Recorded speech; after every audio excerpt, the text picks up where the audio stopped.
आणि तितकाच निकटवर्तीय दीपक केसरकर यांचा। दीपक केसरकरांनी कितीही नाही म्हटलं तरी दीपक केसरकर हे या सगळ्या आयकॉनमधली एक महत्त्वाची कडी आहेत। दीपक केसरकर पळ काढू शकत नाहीत।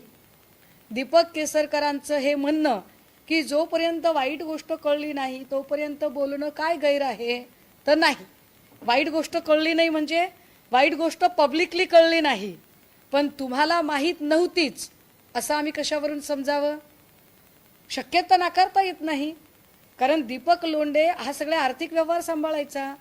तो लोंढे तुमच्या सोबत होता, त्या लोंढे सोबत तुम्ही असंख्य ठिकाणी दिसता। त्या लोंढेचे आणि तुमचं संभाषण झालंय हे आता दमानिया सांगत आहेत। मी पुन्हा पुन्हा म्हणते की दमानियांवरचा माझा आक्षेप ॲज इट इज आहे, पण त्यांनी घेतलेली नावं ही दुर्लक्षून चालण्यासारखी नाहीत।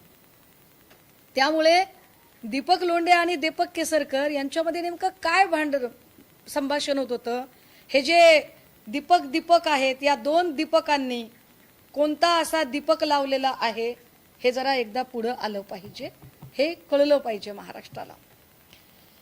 अघोरी विद्या, तंत्रमंत्र, वर्षा बंगल्यावर काय रेड्याची शिंग पुरली, काय काय झालं याच्या चर्चा, वदंता, वेगवेगळ्या वर्तमानपत्र, बातम्या, कर्णोपकरणी अशा खूप सगळ्या चर्चा झाल्या। या सगळ्यांमध्ये महाराष्ट्राची एकूण जी प्रतिमा आहे ती प्रतिमा मलिन होते हे जास्त गंभीर आहे। अजूनही आम्हाला कळलं नाही, चर्चा खूप येते की कुणाच्या तरी फोटोवर फुल्या मारल्या गेल्या। आम्ही खूप माहिती घेतो तेव्हा काही लोक दबक्या आवाजात म्हणतायत की अशा फुल्या या राज्याचे विद्यमान मुख्यमंत्री श्रीयुत देवेंद्र फडणवीसजी यांच्या फोटोवर फुल्या मारल्या। काय खरं काय खोटं आम्हाला माहीत नाही, आम्हाला याची कल्पना नाही, पण राज्याच्या मुख्यमंत्र्यांच्या फोटोवर फुल्या मारण्या इतकी हिमाकत जर कोणाची होत असेल तर ही राज्याला हादरवणारी गोष्ट आहे। त्यामुळे हे कोण लोक आहेत, यांना का फुल्या माराव्याशा वाटतात, फुल्या मारण्यामागची यांची भावना काय आहे? म्हणजे खरातान करवी जर कोणी अशोक खरातच्या हातून कोणी तंत्रमंत्र विद्या करू पाहते, कोणी अघोरी विद्या करू पाहते, तर तो कोण आहे? असा कोण असेल की ज्याला काही फायदा होतोय? काय नेमकं हे घडत होतं? कारण महाराष्ट्राच्या शीर्षस्थानी असणारी ही एवढी महत्त्वाची नावं आणि त्यांच्या नावाच्या संबंधाने जर एवढ्या गंभीर चर्चा बाहेर येत असतील तर महाराष्ट्रातली जी जनसामान्य जनता आहे ती सुरक्षित आहे असे कसे मानावे?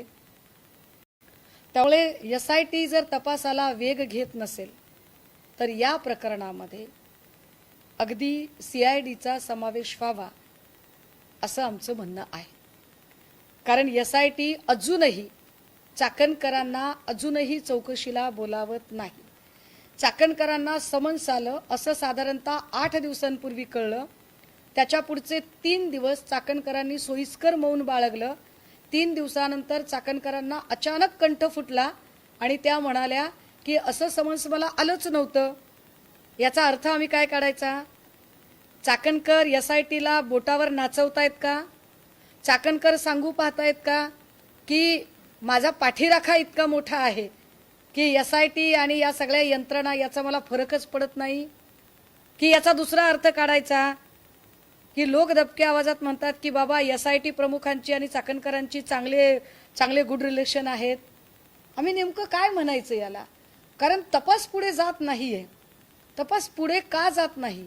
अजूनही आर्थिक स्रोत का तपासले जात नाहीत? CDR बाहेरचा माणूस काढतो, SIT काढत नाही, हे SIT साठी गंभीर आहे। हे ब्रीच ऑफ प्रायव्हसी तर आहेच आहे, पण तो CDR SIT काढू शकत नाही, हे SITचं अपयश वाटत नाही का? त्यामुळे परत एकदा विनंती की या सगळ्या लोकांची, कारण ऑन फ्लोअर ऑनरेबल चीफ मिनिस्टरांनी सांगितलेलं होतं की आम्ही आजी माजी सगळ्याच संचालकांची चौकशी करणार आहोत, गृह खातं चौकशी करणार आहे, पण आजी माजी संचालकांची चौकशी झालेली नाही। ती चौकशी होणं गरजेचं। जो कोणी असेल मी पुन्हा पुन्हा म्हणते, जो कोणी असेल, जी काही 30-40 नावं आहेत, त्या 40 नावांमध्ये कोण कोण आहे, काही जण असे पण आहेत जे आमच्या नजरेत आहेत की जे आमदार नाहीत पण आमदारापेक्षा कमी नाहीत, जे आमदार नाहीत पण आमदारापेक्षा कमी नाहीत, आणि ज्यांचा वावर बऱ्यापैकी मंत्रालय आणि परिसरात आहे, अशी सुद्धा नावं यात आहेत. या सगळ्यांची चौकशीच्या संबंधाने वेगवान पावलं उचलली गेली पाहिजेत. अन्यथा एक मूवमेंट म्हणून आणि पुढचा स्टँड घ्यायचा म्हणून मग आम्हाला परत रस्त्यावर उतरून आंदोलन करावं लागेल. कारण प्रश्न महाराष्ट्रातल्या लेकीबाळींच्या इब्रतीचा आहे. मी हे पुन्हा एकदा सांगितलं पाहिजे की यातल्या बऱ्याच गोष्टी इतक्या संवेदनशील आहेत की त्यावर मी जाणीवपूर्वक ओपन अप होणं टाळते. जे काही दमानी यांनी केलं ते काय म्हणजे काय म्हणता येईल त्याच्यावरती न जाता किंवा ते सगळं करताना या सगळ्यांमध्ये मूळ विषय डायव्हर्ट होऊ नये म्हणून आम्हाला पुन्हा पुन्हा पुन्हा पुन्हा त्या विषयाकडे आणावं लागते. कारण 2 दिवस जाणीवपूर्वक विषय भरकटवायचा आणि खरात आणि केसरकर आणि एकनाथ शिंदे आणि यांचं कॉल याचं काय नेमकं झालं, ते कॉल कशासाठी, या विषयावरच यायचं नाही, हे योग्य होणार नाही. त्यामुळे या सगळ्या मुद्द्यांचं निराकरण झालं पाहिजे आणि SITने याची उत्तरं दिली पाहिजेत. मी आठवण करून दिली पाहिजे की फलटण प्रकरणामध्ये अशाच पद्धतीने तेव्हा आम्ही आक्षेप नोंदवला होता जेव्हा चाकणकरने तुषार दोषींच्यासह पत्रकार परिषद घेतली होती. खरं तर जी माहिती अत्यंत अधिकृत, ज्याला हॉर्सेस माउथ म्हणतात, ती अधिकृतपणे त्या संबंधित अधिकाऱ्यांकडून लोकांपर्यंत पोहोचणं अपेक्षित आहे, ती अशा पद्धतीने जाणं हे घातक आहे. शासन प्रशासन म्हणून घातक आहे, पण त्याही पेक्षा घातक हे आहे की ज्यांच्या संबंधाने माहिती आहे त्यांची चकार शब्दाने चौकशी होत नाही, त्यांच्यावर चकार शब्दाने बोललं जात नाही, त्याची वाच्यता होत नाही, किंवा दीपक केसरकर आणि एकनाथ शिंदे यांनी खरंच फोन केलेत का नाही केलेत तर का केलेत यावरती काहीच बोललं जात नाही. हे जास्त गंभीर आहे.